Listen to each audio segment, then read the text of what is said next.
మనం అప్పుడప్పుడు కొన్ని హైదరాబాద్ లో సిటీలో హ్యాబిట్స్ కు అటు పోతుంటే 1+1 అంటారు, ఒకటి కొంటే ఒకటి ఫ్రీ.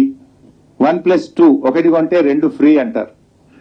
అయితే దాంట్లో కింద ఏముంటదంటే చిన్న ఒక స్టార్ పెట్టి కండిషన్ సప్లై అని ఉంటది, చూస్తాం కదా. కండిషన్ సప్లై అని మాత్రం చిన్నగా ఉంటది ఎక్కడో. అది ఇవాళ రేవంత్ రెడ్డి ప్రభుత్వం తీరు కూడా గట్లే ఉంది.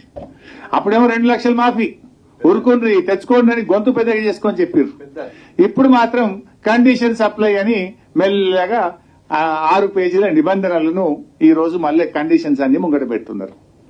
ఇది ఏదో ఆ వ్యాపారంలో చేసినట్టుగా ఇలా రైతుల పట్ల ఈ ప్రభుత్వ వ్యవహార తీరు గట్ల కనపడతా ఉంది.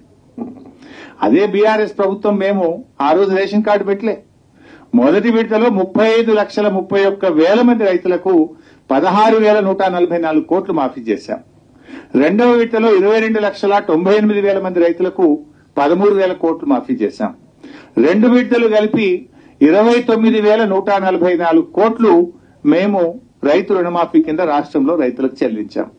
కానీ మీరేమన్నారు, మేము తక్కువ చేసినామని, రెండవ విడతలో పూర్తిగా ఇవ్వలేదని, మేము 2 లక్షలు ఏకకాలంలో చేస్తామని, నిబంధనలు లేవని, ప్రతి రైతుకు మేలు చేస్తామని. ఇవాళ మీరు పీఎం కిసాన్ నిబంధనలు, రేషన్ కార్డు నిబంధనలు, కుటుంబం యొక్క నిబంధనలు, రీషెడ్యూల్ పేరు మీద నిబంధనలు, ఆధార్ కార్డు పేరు మీద నిబంధనలు, స్వల్పకాలిక పట్టణాల పేరు మీద నిబంధనలు, ఇన్ని నిబంధనలు పెట్టి ఇలా రైతులకు రుణమాఫీ ఎగ్గొట్టే ప్రయత్నం ప్రభుత్వం చేస్తా ఉంది. ప్రజలు గమనిస్తా ఉన్నారు. సో ఇప్పటికైనా నేను ప్రభుత్వాన్ని కోరేది ఒక్కటే, ఈ నిబంధనలు సరళించండి, వీటిని వెంటనే రద్దు చేయండి.